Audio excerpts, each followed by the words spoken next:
In this video, I'm going to show you a way to make your color change look its best when you're working on your Big Sky blanket. So here I've made a little swatch that looks sort of like the one you're making on your blanket. It's got the two I-cord edges, and I have just finished a wrong side row, the purl side. So my yarn's hanging out here, which is where you leave it after you make that I-cord edge. And I'm ready to begin a right side row, but I want to change to a new color. So the best way to do that I have found is you want to take your new color, I'm going to change to white, and make a slip knot. And you want to pull that slip knot until it's big enough to fit over your skein of your previous color that you were using. So we want the tail end of your old color to just slide right through that slip knot. So you can pull, because I had a lot of tail going there, you can pull the slip knot right up to where your old color is hanging out. And then once you get it up there, you pull on the slip knot and snug it up. The reason we're doing it here, sorry, get in frame there. Okay, so I tightened up the slip knot.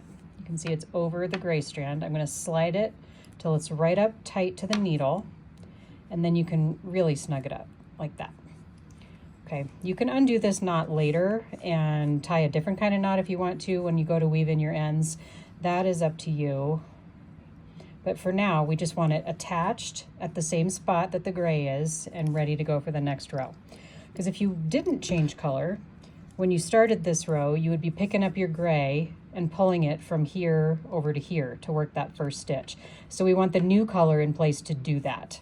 We're not going to cut colors when you change it every 2 rows. You're just going to leave the one you're not using attached and come back to it later.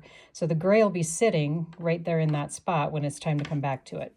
So I'll start this row, and just like any other row, there's no difference once you get that joined on there with the slip knot. Okay, and I'll work my way across the row. So when you're changing colors, if you're doing a transition, if you're fading from one color to the next, you're going to be working in 2-row chunks with each color to gradually shift it from one color to the next. Okay, yarn in front, slip those 3. So you're going to work 1 right side row with a color, and then 1 wrong side row. And then when you get back to the other side, you'll pick up the other color, your original, and work 2 rows with that. So that doesn't mean you're only going to be doing 2 rows per day. It means that within any given stripe pattern, wherever you are in your stripe repeat, you'll be switching between the colors in 2-row chunks. If you're a 3-row knitter, a 3-skein knitter, you are working 3 rows per day for each stripe. So that's going to mean you'll work 1 or 2 rows with one color and then 1 with the other color to get to the 3 rows. Okay, so here we are back at the end. Okay, so I leave the yarn in front, my white, and I slip those last 3 stitches, just like you always do. And then you turn it over to start your next right side row, and we're going to pick up the gray, which is attached, hanging out there, ready for you to use it. So no difference at all in the knitting. You're just going to keep your colors just on the inside of that I-cord. That kind of hides the little strand that you pull up when you carry it, and it just makes everything look nice and neat and tidy. And it also makes a pretty little effect in your I-cord when you're changing colors within the I-cord edge too, because it alternates the colors there as well as in the rest of your row. Oops.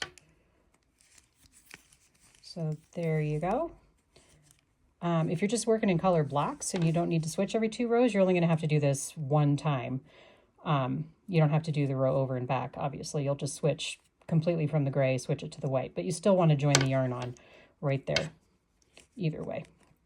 So there it is from the back.